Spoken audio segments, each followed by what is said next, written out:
Meecham Amadi security force ta Khut Tharaklabadi Chap Chana Paokhum Pigani haina Manipur Police ki IGP K Jayanta na akanba wapham thamlakli. Wapham asi juri bamda hujik thokliba irang asiga mari lainana ngasi Manipur Police headquarters ta pangthopa paugi mifam amada mahangna phongdokhibani.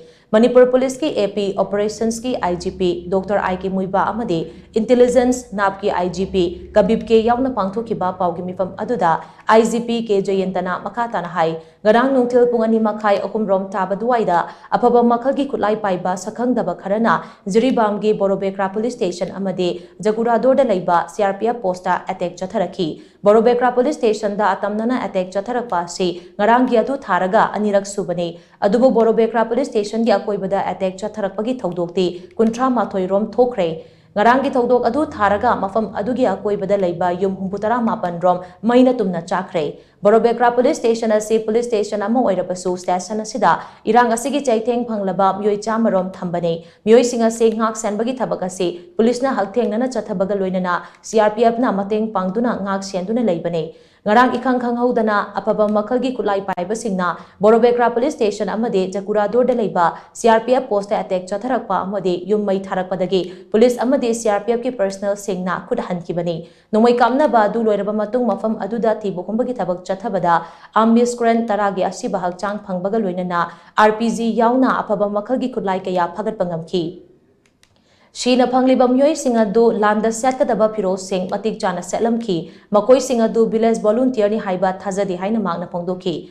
Maka Tana Yumai Jak Leba Mapam Singda Security Force na Sangsinduna Tiba Humbagi Tabak Chatabada, Maitei Kunja Ani Sina Panki. Taudogaduga Mari Lainana, Assam Rifles Kaloinana, Maike Adomda Search Operation Sataki. Taudogaduda Myoy Tarama Toy, Manki Bagi Manungda, Manga Rescue Tobangamlay, Hauzi Nupi Angang Yauna, Myoy Taruk Tiba Kangdana Lady. Tiba Kangdana Lady Bam Myoy Taruk Adu, Tibagi Tabak, Akanba Mongda Satari. Ziribam Danatana, Kumbi, Pumlo Amade, Infalis District Mapam Kara Yauna, Tongan Mapam Singda, Nomai Kapagi Paulay, Mapam Singasida Makatana, Pamdaba Taudok Sing Toktanaba, Army, Assam Rifles, BSF, CRPF Yauna, Manipur Police na akan mamong da honari. Haujikti Meecham Amadi Security Force Singi Mathakta, Khut Tharaklabadi Madugi Chap Chana Paokhum Pigani. Ngarangi Jiribamgi Taudok aduda Security Force na Khut Halamdrabadi, Jiribam asi aruba pibam ama oiramgani haina mangna makataki.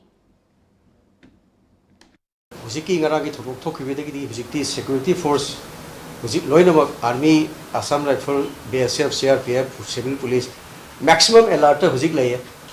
Aduna huji hai bese ngarang itu hujiki koi IGP sara so hai gari maximum restraint hoi gidi only when fire upon fire hanmani retaliate tawbuni aduna hujikti attack ko tawrabadi retaliate tawbune aduna madugi kenodu tawramdaba tarabadi ngarang di security forces na retaliate tawramda tarabadi laiba moi tara duna moi de pai riba moi ge fire power duna civilian attack tawge hana lam taradi chawsu tawribani Loina entirely Jiribam Jepura Tanghayam di dum loini.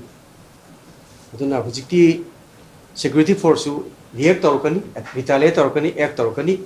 Aduna all concerned koina haijabase. Cooperation PBU, Smaina hujiki lawless oiba I like Tobuna Smaina Mana Toning Puntok to civilian target to the police target to say. Masidagi Pura Masi Wakan Kanda Virka Masi Tokunafe. After that, the firing stops after about 45 minutes. We found that there were a lot of casualties. About 10 militants were found dead. 2 old persons, senior persons, were found burned to death. And 3 women and 3 children, minors, were found missing. So this is the situation that happened yesterday. And now the police is trying to trace those 3 missing women and 3 minor children. That is the situation. And the thing is that it is a very unfortunate situation, thing that happened yesterday. Our armed forces, we try to always caution them to restrict their firing. That is one of our standard practice.